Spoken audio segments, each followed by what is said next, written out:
जैविक खेती जनता के लिए लाभकारी। महिलाओं की हो रही हत्याओं में केवल पुरुष वर्ग दोषी नहीं, मीडिया की अभद्र भाषा, फिल्मों में अश्लीलता को रोका जाए, ये बातें प्रसिद्ध लेखिका शांता पारेख ने वर्ल्ड मीडिया प्रधान संपादक राजकुमार हंस को दी मुलाकात में कही। मुलाकात का ब्यौरा इस प्रकार है। वर्ल्ड एक्सप्रेस चैनल में हम आपका हार्दिक अभिनंदन करते हैं। जैसे हमारी परंपरा रही है कि अच्छे साहित्यकारों से, गणमान्य नागरिकों से और विभिन्न विभूतियों से आपके साक्षात्कार हम करवाते आ रहे हैं। आज हम मिलवा रहे हैं आपको एक बहुत अच्छी शानदार हस्ती जो कि लेखन क्षेत्र में पारंगत हैं और खेतीबाड़ी में भी काफ़ी पारंगत हैं। कई यात्राएं आपने की हैं। वो हैं शांता पारेख जी। आपका स्वागत है वर्ल्ड एक्सप्रेस चैनल में। कुछ पृष्ठभूमि हम जानना चाह रहे थे कि आपका जन्म कहाँ हुआ, आपके माताजी पिताजी का शुभ नाम क्या है? मेरा जन्म उदयपुर राजस्थान में हुआ। मेरे पिता जियोलॉजिस्ट थे और रीडर थे और मेरी माता हाउसवाइफ थी, गृहिणी थी। कैसे प्रेरणा प्राप्त हो गई आपको कि आप मतलब सामाजिक क्षेत्र में आ गए और खेती बाड़ी में आपकी रुचि हो गई? एक्चुअली मेरे पति रोटरी में और जेसीज में बहुत एक्टिव थे, तो उनके साथ मुझे घर से बाहर कई लोगों से मिलने का, कई वक्ताओं को सुनने का अवसर मिला। कई बार मुझे मंचों पे जाने का, बोलने का अवसर मिला। तो धीरे धीरे मेरी समाज में पहचान और एक स्थान बनता चला गया। फिर लोग मुझे पहचानने लगे, एक वक्ता के रूप में मुझे ज़्यादा पहचानने लगे। कोई भी टॉपिक होता तो कहते कि आप बोलिए। और मैं शुरू से, बचपन से मुझे स्टेज फेयर नहीं था, तो हमेशा मैं बोल लेती थी। और बोलने के पीछे मुख्य कारण यही था कि पढ़ने लिखने की अभिरुचि बहुत बचपन से थी। तो कभी भी मैं हर विषय पे, हर तरह की बात पे बोल पाती थी। कितने साल तक आपने खेती की इंदौर में और कहाँ की? इंदौर में हमारी एक ज़मीन थी, तो फिर हमने सोचा कि उसको डेवलप करके कुछ करना चाहिए। तो मैंने उसे हम लोगों ने उसे उसमें खेती करी और फलों के पौधे मतलब पेड़ लगाए। नींबू, आंवला, सीताफल, चीकू, संतरा, मौसम्बी, ये सब लगाए। उसके साथ मैंने करीब 300 गुलाब के फूल के पेड़ भी लगाए, देसी गुलाब के। तो वो फूल बाहर बिकते भी थे, उसका गुलकंद बनता था, शरबत बनता था और इस तरह की कई प्रोडक्ट मैं खुद बना के बाज़ार में बेचती भी थी। और बाद में मुझे एक व्यक्ति मिल गए, प्रेम जोशी। उन्होंने मुझे वर्मी कल्चर या वर्मी कंपोस्ट के लिए मुझे प्रेरित किया और तब मैंने वे वर्मी कल्चर का एक बड़ा प्लांट डाला। उसमें बहुत सारी मैंने वर्मी कल्चर की खाद बनाई और बड़ी मात्रा में उसको बेचा बिजनेस की तरह। अच्छा, वो मेरा बहुत अच्छा काम था। फिर मैंने जैविक खेती पे ही आ गई मैं पूरी तरह से, और जैविक खेती ही करती थी। और उसमें नए नए जो भी प्रयोग होते थे, मैं कुछ भी कहीं पढ़ती या मुझे। फिर बाद में मेरी कृषि वैज्ञानिकों से दोस्ती हो गई, तो उन्होंने मुझे बहुत सारी बातें बताई कि आप ऐसा करिए, आप ऐसा करिए। तो मेरा एक तरह से मॉडल खेती बन गया था, वो मॉडल जैसा बन गया था। वो अपने स्टूडेंट्स को दिखाने लाते थे कि देखो ये इन्होंने ये किया है, आप देखिए। फिर मैंने गाय बैल पाला और मेरे बैल बाहर खेती करने जाते थे, हल वल चलाने जाते थे। गाय पे गौमूत्र से मैंने बहुत सारी दवाइयाँ बनाई, जैविक गौमूत्र को इकट्ठा करके जैविक दवाइयाँ बनाई, वो उसी का मैं छिड़काव करती थी। और प्लांट्स में भी वो गौमूत्र का वो बना के, घोल बना के डालती थी। तो उससे मुझे बहुत अच्छे रिजल्ट प्राप्त हुए। और मैं करीब पिछले 30 वर्षों से मैं पूरा जैविक भोजन ही करती हूँ घर में। बाहर तो संभव नहीं होता, बाहर तो जो खिलाया खाना पड़ता है, लेकिन घर में मेरी हर चीज़ जैविक है। क्या समझाना चाहेंगी? जैसे आपने बताया जैविक भोजन आप करती हैं, तो कैसे करते हैं? मतलब बाजार से जो जैविक पहले तो मैं उगाती थी तो वो खा लेती थी। जब उगना बंद हो गया, मैंने बेच दिया। उसके बाद मैंने बाजार से लेना शुरू किया। कोशिश करके मैं जैविक गेहूँ, जैविक दालें, जैविक गुड़ और ये सब मसाले भी, मैं हल्दी भी जैविक मंगवाती हूँ, मिर्ची भी हल्दी जैविक मंगवाती हूँ, अजवाइन वगैरह, जीरा सब मेरा जैविक रहता है, सौंफ वगैरह सब कुछ मैं जैविक सेतु से लाती हूँ। बहुत सारे ऐसे मेरे मित्र हैं जो मेरी ये रुचि देख के मुझे ये सब उपलब्ध करवा देते हैं। आप भारत में कैसी खेती पसंद करेंगी? क्या सुझाव देना चाहेंगे? भारत की खेती का जहाँ तक सवाल है कि हमारी जनसंख्या इतनी अधिक है कि जैविक खेती अगर हम खिलाना चाहें तो भी खिला नहीं सकेंगे। और जैविक खेती कुछ महंगी भी पड़ती है, उसकी उपज भी प्रारंभिक तौर पे कम आती है, शुरू के वर्षों में कम आती है, फिर बाद में जब 4-5 साल निकल जाते हैं, ज़मीन में से रासायनिक खाद का अंश जब कम हो जाता है और गोबर खाद अगर भरपूर मात्रा में डाली जाए तो फिर अच्छा रिजल्ट मिलता है। लेकिन इतना सब्र हमारे पास है क्या कि हम इतनी बड़ी जनसंख्या को खिला सकें, क्योंकि जनसंख्या तो निरंतर बढ़ती जा रही है और इतनी बड़ी जनसंख्या को जैविक खेती के आधार पर खिलाया नहीं जा सकता।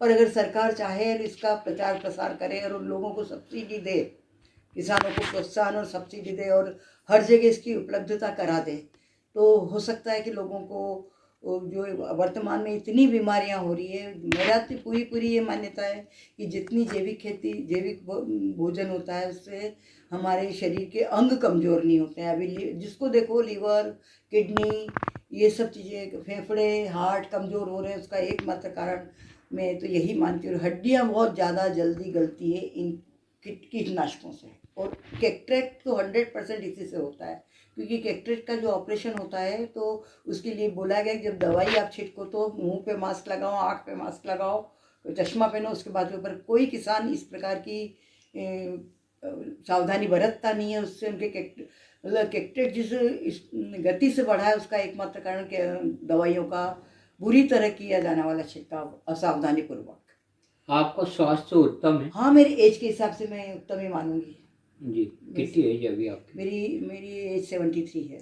73 वर्षीय, 73 वर्षीय शांता पारिक जी अभी भी स्वस्थ हैं। आपसे एक सवाल देश के ज्वलंत मुद्दे पर हम करने जा रहे हैं कि आप रोज़ अखबार में देखते होंगे, दूरदर्शन पर देखते होंगे, समाचार पत्रों में पढ़ते होंगे कि महिलाओं की जो हत्याएं हो रही हैं, इन पर रोकथाम कैसे हो सकती? महिलाओं हत्याओं के लिए सिर्फ पुरुष वर्ग ही जिम्मेदार नहीं है। महिलाओं के व्यक्तित्व का जब से विकास हुआ है, मेरी ऐसी मान्यता है कि उनकी उच्च आकांक्षाएं बहुत बढ़ गई है और वो बहुत तेज़ी से आगे बढ़ना चाहती है। उनके पास इतना पेशेंस नहीं कि धीरे धीरे आगे बढ़ के हम एक मुकाम पर पहुंच जाएंगे, लेकिन वो छोटे शॉर्टकट अपनाती हैं, फिर वो चली जाती हैं, और अगर उनके साथ कुछ दुर्व्यवहार या कहना चाहिए गलत हो जाए, वो पूरे पुरुष समाज को दोषी ठहरा देती हैं। कुछ हमारे यहाँ ड्रेसिंग सेंस भी इस तरह का हो गया है, ओपननेस इतनी बढ़ गई, कपड़े इस तरह से पहनने लगे हैं कि जो आमंत्रित करते हों। और फिर वातावरण में पॉर्न फिल्में जो हर व्यक्ति के पास अवेलेबल है, जिसके हाथ में ये फ़ोन है, मोबाइल फ़ोन, उसके पास पॉर्न फिल्में ईजीली अवेलेबल है। जब इस तरह की सामग्री इतनी आसानी से उपलब्ध हो, तो फिर स्त्री पुरुष किसी को भी दोष न देते हुए वातावरण को और टेक्नोलॉजी को ही मैं दोष देना चाहूँगी। बहुत निष्पक्ष रूप से, निर्भीक रूप से साक्षात्कार जारी है। सवाल हमारे, जवाब आपके, बहुत अच्छे जवाब आप दे रही हैं निर्भीकता के साथ में। एक सवाल आपसे और कि आपने कई विदेशों की यात्राएं भी करी, तो आपको कौन सा देश अच्छा लगा? देश तो सब अपने आप में अलग अलग होते हैं, अच्छा बुरे का कोई सवाल नहीं है। उनकी संस्कृति है, ये हमारी संस्कृति। जैसे कोई 5 उंगलियां एक समान नहीं होती है, किसी देश को एक जैसा हम अच्छे हैं और वो बुरे हैं ये कहने का हमको कोई अधिकार नहीं है। वो अपने तरीके से रहते हैं, उनकी जो मान्यता है उसके हिसाब से वो रहते हैं। पर हम जो भी मान्यता से चलें, पर अपनी पूरी मान्यता के साथ ईमानदारी से चलें। दोगला व्यवहार जो होता है कि हम कहें कुछ और करें कुछ, ऐसा नहीं होना चाहिए। अगर हम पाश्चात्य सभ्यता का अनुकरण करें तो उनकी हर सब अच्छी चीज़ें ले लेनी चाहिए, लेकिन हमने उनसे बुरी चीज़ें ले ली, जैसे पब संस्कृति, खुलापन, ओपन यौन संबंधों में उश्रृंखलता आदि।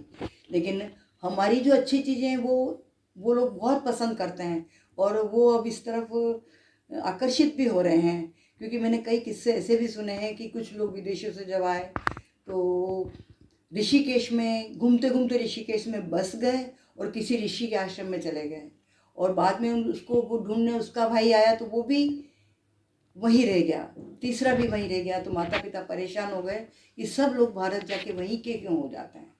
बहुत सारे विदेशी ऐसा है जो भारत के ही बन के रह गए, जैसे कामिल बुल के, निवेदिता, इस तरह की बहुत सारी लोग जो आज भी मतलब भारतीय संस्कृति को पसंद करते हैं और यहाँ रहना पसंद करते हैं। लेकिन हमने उन देशों की सिविक सेंस को नहीं लिया, समयबद्धता को नहीं लिया। जैसे कहने को हम अन्न का अपमान नहीं करना, चाहिए, ऐसा बोलते हैं शास्त्रों के हिसाब से, लेकिन जब हम अपने रिसेप्शन वगैरह में देखते हैं कि कितना लोग जूठा छोड़ते हैं और इस तरह अपनी प्लेटें भरते कि शायद आगे कभी खाना मिलेगा या नहीं मिलेगा, इस तरह की भावना उधर नहीं होती। जापान में जब चेरिनोबल हुआ था, उस चीज़ें बांटी गई थी तो वो ऐसे अपने देश जैसी लूटपाट नहीं मची थी। अपने यहाँ तो एक की ज़रूरत तो 5 पैकेट उठा के ले जाते हैं। ये ऐसी हमारी बहुत सारी बुराइयाँ हैं, सच तो ये है। मुझे क्या लगता है कि भारतीयों में छद्म व्यवहार ज़्यादा है, कहते कुछ और करते कुछ है, ऐसा नहीं होना चाहिए। इससे हमारी महानता कई बार प्रभावित होते हैं वो लोग। मेरे ये एक विदेशी से मैं बोलूँ चलता नहीं, मेरी एक विदेशी से मुलाकात हुई तो उन्होंने कहा कि हम आपके इंडिया का हैंडीक्राफ्ट मंगाते हैं। पहली और दूसरी तीसरी खेप तक तो अच्छा आता है, फिर धीरे धीरे उसकी वो लोग क्वालिटी बिगाड़। ये आप देखिए कि एक व्यक्ति के ऐसे करने से हमारी जो ब्रांडिंग होती है वो किस तरह से गलत हो जाती है।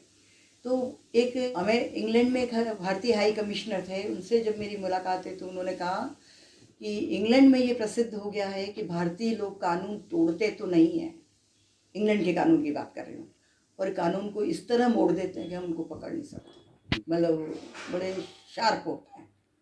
कहने का अर्थ ये है। तो मुझे लगता है कि हमारा व्यवहार में दो गलापन, कहना कुछ और करना कुछ, ये बहुत अधिक हो गया। और ये इसका मुख्य कारण मैं राजनेताओं को मानती हूँ, अफसरों को मानती हूँ। करते कुछ है, कहते कुछ हैं, चलते कुछ और तरीके से हैं। तो उनका प्रभाव यथा राजा तथा प्रजा, तो वो चीज़ें हम में आती जा रही है, क्योंकि जब वो कर सकते हैं तो हम क्यों नहीं कर सकते हैं। एक बार मैंने एक रिक्शे वाले को डांटा था कि तुम अपने घासलेट क्यों मिलाते हो पेट्रोल में।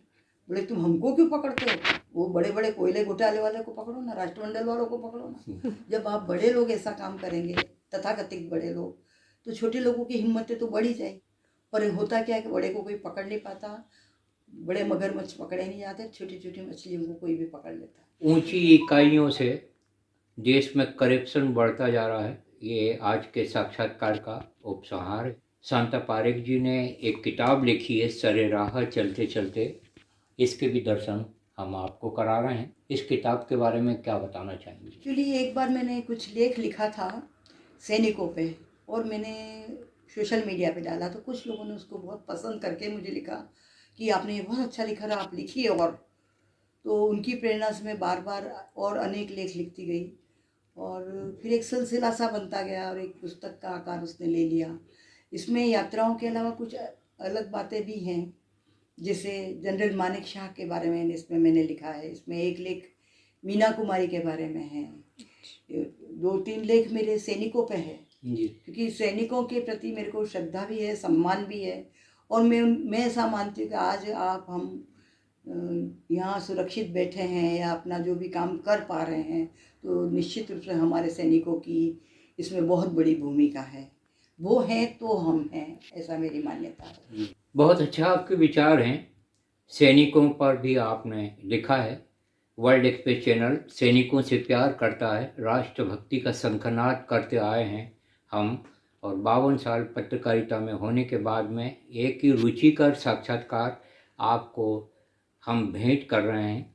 एक सवाल आपसे, और हमें यह मालूम चला है कि आपकी जो सुपुत्री हैं वो भी आपकी मसाल को जलाए हुए हैं, वो क्या कर रही हैं और कहाँ पर? वो कानपुर में स्थित है और वो कैरियर काउंसलिंग का काम करती है। और उसका ये कहना है कि माता पिता का जैसे ही बच्चे बड़े होते हैं या जन्म लेते हैं, उनके कैरियर के बारे में वो बहुत परेशान होते हैं कि जो बेरोज़गारी की स्थिति हमारे देश में है, कि पढ़े लिखे लोग भी बेरोज़गार घूमते हैं, उनका मनचाहा काम उनको नहीं मिलता है।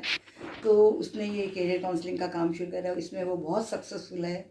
और कानपुर का एक लीडिंग उसकी एकेडमी है, और वो विदेशों में भी एडमिशन करवाती है। क्या नाम है गुड़िया? उसका नाम दीपाली शहलोत है, करवाती है। और वो भी जैविक खेती अपने 7वीं मंजिल की टेरेस, जो बहुत बड़ी टेरेस है, उस पर करती है पूरी।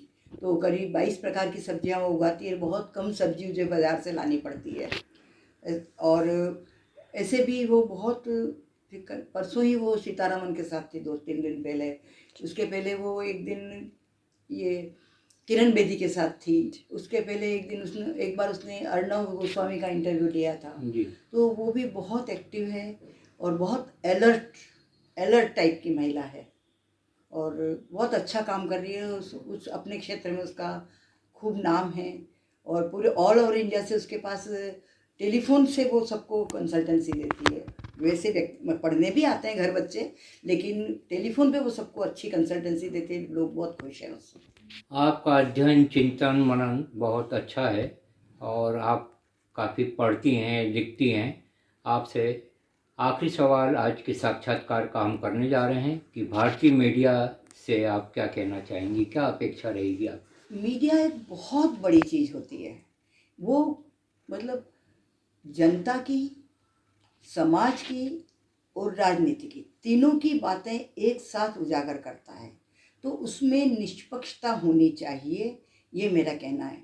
और जिस तरह की भाषा का आप वो प्रयोग वहाँ कर रहे हैं इन दिनों, पिछले 5-7 सालों में तो ये बहुत ही अश्लील या कहना चाहिए असंवैधानिक भाषा का प्रयोग करते हैं।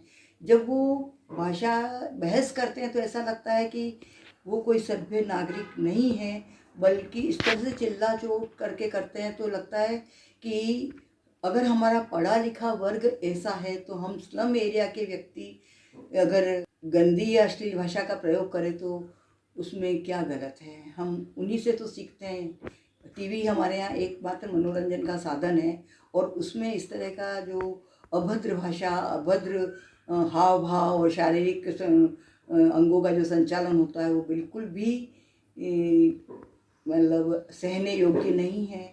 दूसरी बात, मीडिया से अगर आप सिनेमा के बारे में कहें तो मैं तो सिनेमा में जो अश्लीलता परोसी जा रही है उसके बारे में मैं करीब कई लेख लिख चुकी हूँ।